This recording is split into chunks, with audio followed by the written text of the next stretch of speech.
You stay on my mind. Mistakes create hits. Mistakes make success. 100%. I fully believe that. What I mean by mistakes are so vital to our growth. And I don't mean making the wrong decisions. I mean creatively making mistakes. That is like a concept that you're like, what? Like, what do you mean by making mistakes?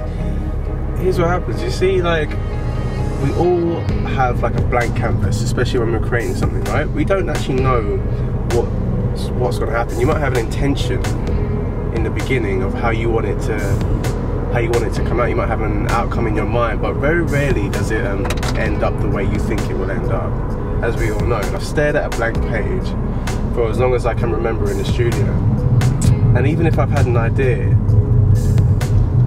and I'm on my way to actually producing that idea, by the end of it, by the end of the day, or by the end of whenever I finish that idea off, it's never been what I expected it to, and that's because there's loads of little detours along the way, mistakes being one of them. Now, mistakes for me is such a massive detour that I actually rely on when creating music, and here's why. So there's a couple of, I'm like known for my bass lines, right? One of the first bass lines I ever did was this one, They Don't Know. Now there's a double note in there, right, that I didn't intend to do. What happened was my finger slipped on the keys. They went dum dum dum dum dum dum dum dum bum bum bum bum. That bum bum bum wasn't intentional. I accidentally did that. And so I listened back to it, and a lot of us would think, well, that's not the intention I had in my head, so let me go ahead and delete that mistake. But that mistake ended up being the basis for our bass lines, funnily enough.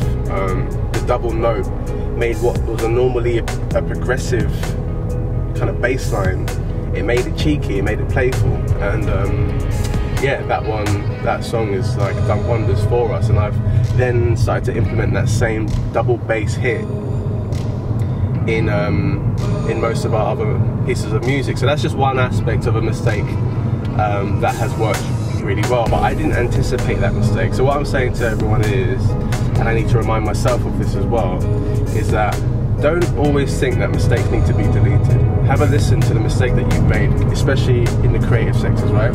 Have a listen to the mistakes and see if they really are mistakes. They actually could be directing you in the better direction. Okay? Don't delete all mistakes. Have a listen to it. See if it can work. If it can't work, okay, cool, move on to another idea. But those mistakes, recognize them as blessings, especially if they sound good. Don't be so quick to hit the delete button. Listen, try and make things work. Try and make accidents work in your favor. Please subscribe. Please hit that like button if you're on Facebook. Please hit that notification bell as well if you're on YouTube. So much more content to come. I really appreciate you guys sticking with me on this. I love doing this. Love your comments as well. I get a lot of DMs from you guys as well, which is great. Keep them coming, keep asking me questions. And remember, mistakes can often create hits.